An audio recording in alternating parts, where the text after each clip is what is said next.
So, do you come here often? Not really. This is actually my first blind date.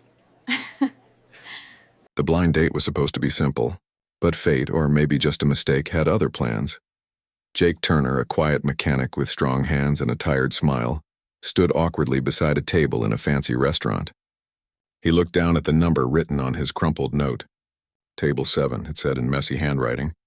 He sighed, brushed a bit of oil stain off his shirt that refused to come out, and lowered himself into the chair. Then he froze. Across from him sat a woman whose presence made the rest of the restaurant fade away. She had soft golden curls, eyes the color of the ocean, and a calm that filled the air around her. The soft light above them glowed against her pastel blue dress. Her wheelchair gleamed under the table. "You're at the wrong table," she said, her voice gentle but not shy. "But maybe you could stay for a while?" Jake blinked, confused. This is table 7, right?" "It is," she replied with a small smile. "But you're probably not who I was supposed to meet tonight." He scratched the back of his neck, embarrassed. "Then I guess I really am in the wrong place." "You could sit anyway," she said after a pause. "I wouldn't mind a bit of company." "Really?" "It's already awkward," she said, her lips curving with quiet humor. "Might as well go all in." So Jake sat down, and just like that, two strangers, each expecting someone else, started a conversation that would change both of their lives.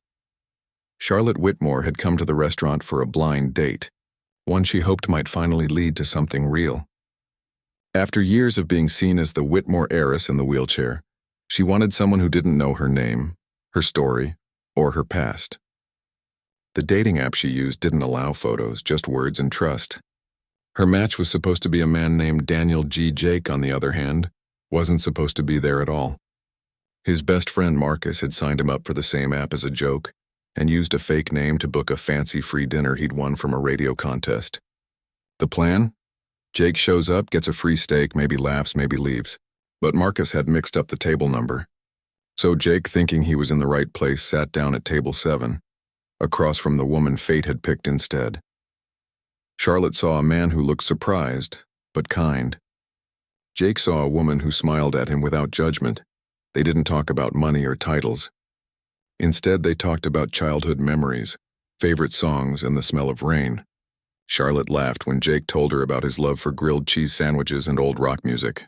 Jake listened when Charlotte spoke softly about thunderstorms and how she collected old cameras that still used film. When she reached for her glass and her hand shook a little, he didn't stare. He just smiled and made a quiet joke about fancy water tasting like sadness. Charlotte laughed so hard it startled the couple at the next table. For an hour, the world felt small and safe. Then a tall man in a sharp suit appeared. He looked around, frowning, then spotted them. "Charlotte Whitmore," he said sharply. Charlotte froze. "Daniel?" Daniel's eyes darted to her wheelchair. "Wait, you're in a wheelchair? Is this some kind of joke?" The restaurant went silent. Jake stood slowly. "I'm the one sitting with her." "Who are you?" "I'm her date," Daniel snapped. Jake took a step forward, his voice steady. "Not anymore." Daniel muttered something rude and stormed out, leaving a trail of whispers behind. Charlotte's face was pale. "You didn't have to do that," she whispered. "Yeah," Jake said, soft but sure. "I did." He helped push her chair back gently. "Do you want to get out of here?" She nodded, a single tear threatening to fall. "Yes, please." They left together, two strangers who were never meant to meet, walking or rolling into a night that already felt like something new.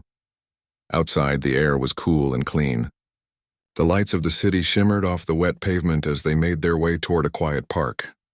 "I'm sorry," Jake said finally. "I didn't mean to crash your date. I really thought I was supposed to be there."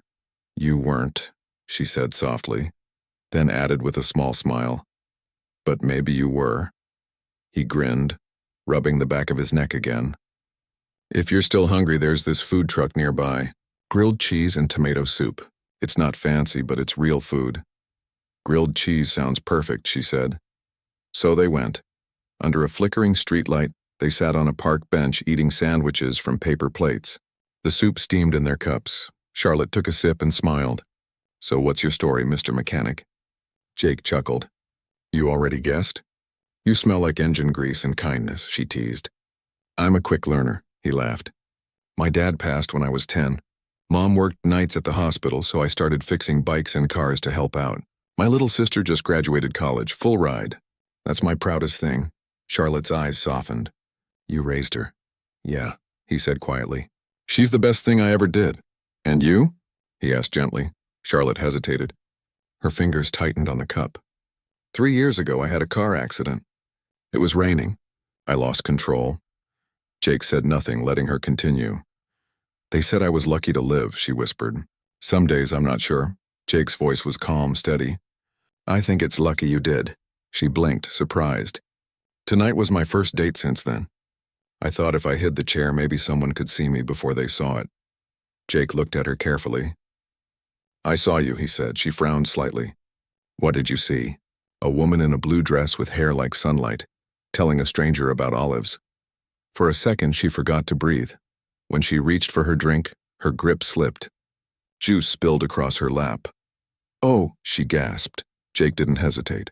He pulled a clean handkerchief from his jacket and gently wiped her fingers. It's okay. I've got it. His touch was gentle, not pitying.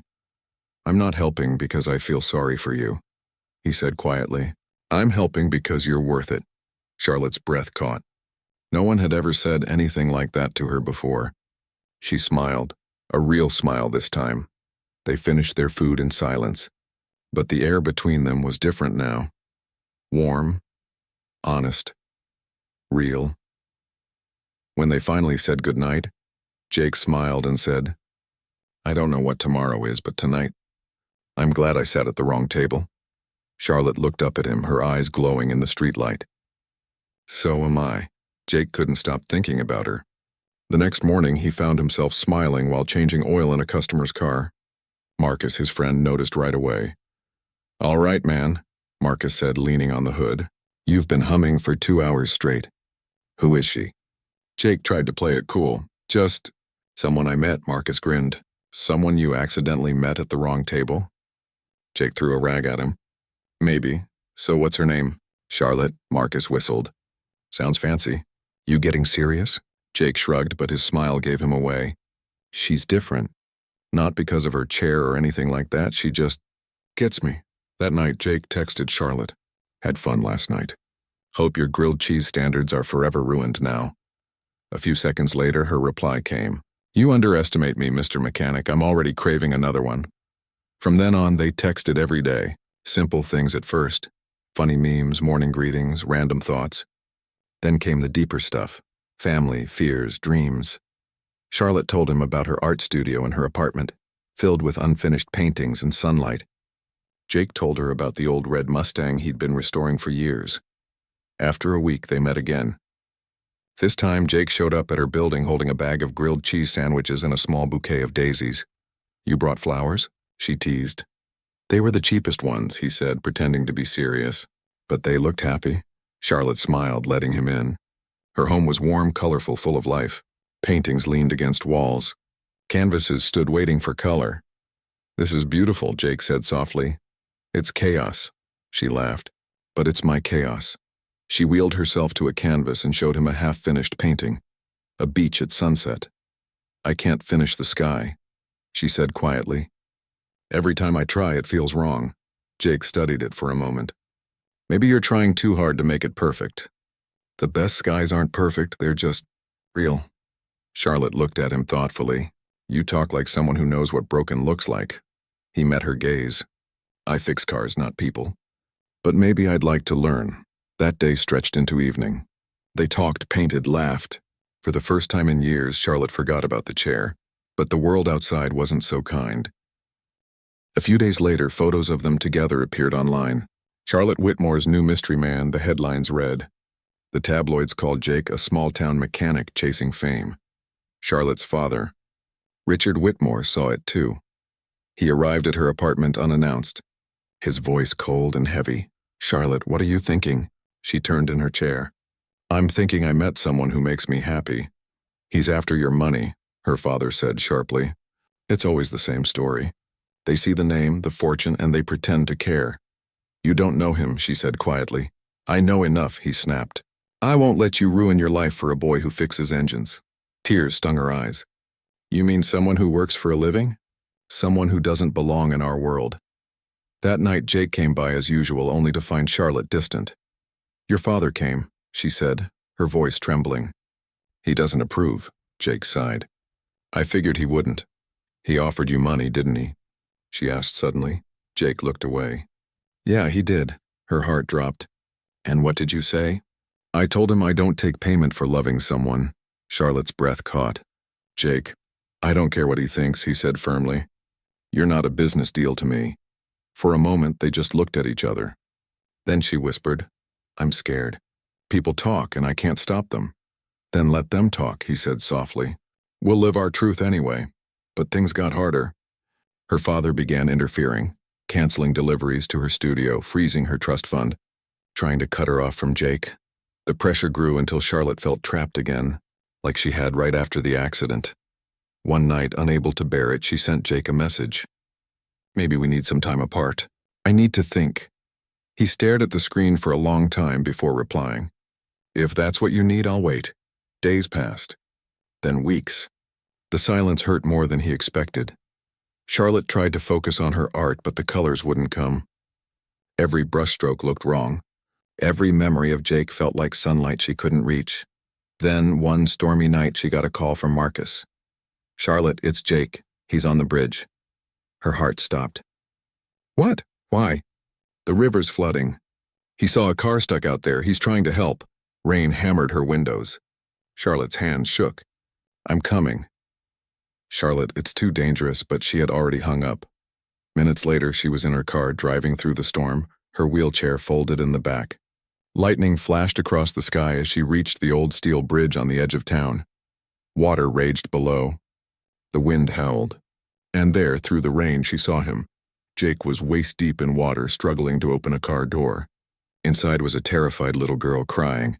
Jake! Charlotte screamed. He looked up, eyes wide. Get back! It's not safe! I'm not leaving you. The car shifted as the bridge creaked. Jake grabbed the child and pushed her toward the edge. Charlotte crawled halfway out of her car, pulling the girl in. Then the bridge gave a long, cracking sound. Jake! She cried again. He reached for her hand. Their fingers touched. Then the current pulled him away.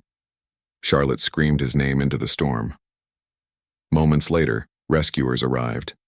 They pulled the girl to safety and searched the river. For hours, Charlotte waited in the rain, refusing to leave. When they finally found him, unconscious but alive, she sobbed in relief. At the hospital, she stayed by his bedside. His hand was cold in hers. When his eyes fluttered open, the first thing he whispered was, Did the girl make it? Charlotte nodded, tears falling freely. She's safe. You did it, he smiled weakly. Told you I fix things. She laughed through her tears. You almost broke me instead.